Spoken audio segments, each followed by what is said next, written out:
have been placed in a situation where we've been confined, but here in nature, it feels like it's our time to share our work, the failures, the things that actually works,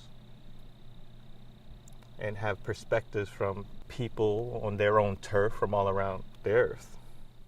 A gift of being in a room like this is there's a lot happening in the world and in the US right now that's very easy to be critical of. And this weekend there was a lot of space to think about how joy and creativity and collaboration can really help us imagine these creative, radical alternatives to what's happening in the world right now. I spend so little time in international space.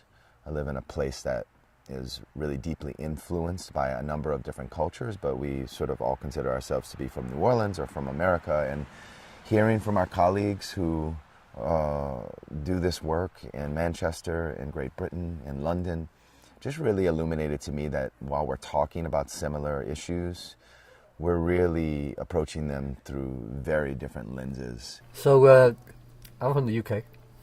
I'm from the US. And we discovered that although we speak the same language, Well, we often say the same words. it can be misunderstood or take on different meaning. Yeah. And at our best, I think one of the things that happened this week was you got to explore those different meanings. And learn, when I say this, I say something like race or power or violence Right. Or creativity.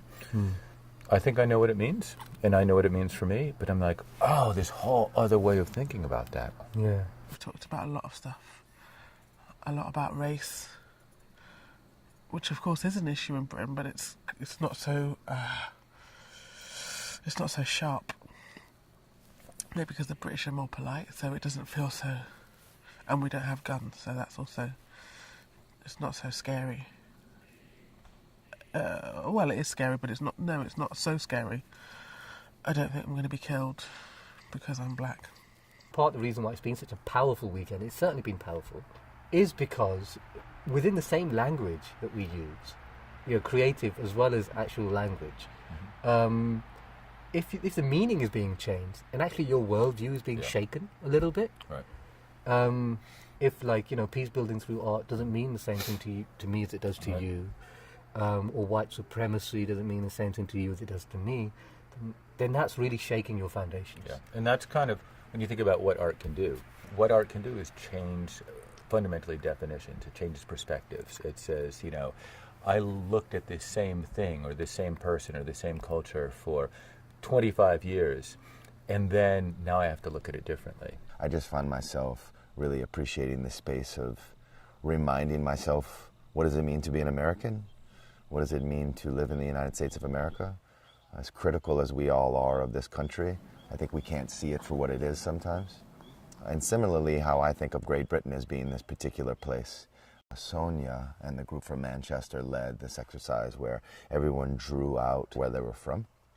And really we were looking at the things that happen on a daily basis just on that block. And our group from New Orleans started with this sort of presentation about the really large, the macro, and moving that down to the sort of micro of our individual work of our companies. But that presentation from Manchester just really started to illuminate to me how when we talk about issues like violence and conflict and culture, it's nice to start small with the most intimate personal experience. So we drew this picture, and I drew a picture of my dad's garden. I think the thing that stayed with people was about his plum tree. He planted it 50 years ago, and but for the first 20 years it didn't fruit. He pruned it and he tended to it and still carried on taking care of it, but it didn't fruit for 20 years. And I think that has inspired me in knowing that results don't come quickly, that you might have to wait a long time and still do the work and nothing happens, and eventually maybe it will fruit. One thing I'm coming out of this weekend really remembering is how important it is to create those intentional spaces for joy and pleasure when you're an artist, and how that can connect to really radically creative ideas for alternatives to what's happening in the world right now. The two Steves from New York talked about with the projects they do, they have people brainstorm, I think, 5 ideas when they're looking at a particular situation and things they can do. And the first 3 have to be things that are impossible. And what usually happens, what they shared, is that people will say these impossible things, and then actually someone will say, actually, we can make that happen. I'm from Virginia. I grew up in Virginia. My father's family is from Georgia and Alabama, and certainly grew up with that legacy of violence in my family, the pain of that. So for me, looking for opportunities to explore this idea, this constellation of conversations or constellation of installations in the South, started here. I see the passion and the heart and the desire to leave a positive mark. And although we've been doing this work for a long time, I'm pretty sure that right now this is a new start. A new start for me and all of us together as a community to put into fruition the dreams that we actually see. Sometimes it's hard and we run up against roadblocks, but that's not necessarily a good enough reason to stop. So I appreciate the relationships we built and the work that we have to do. There's no ending. It hasn't been a standard workshop weekend where, there's been a structure and we've kind of resolved it quite neatly.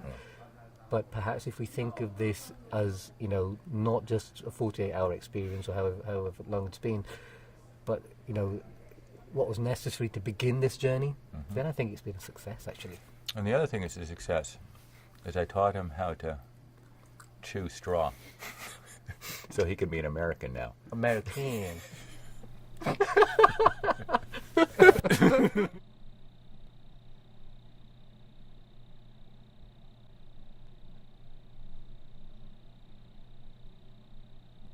Oh, chipmunk.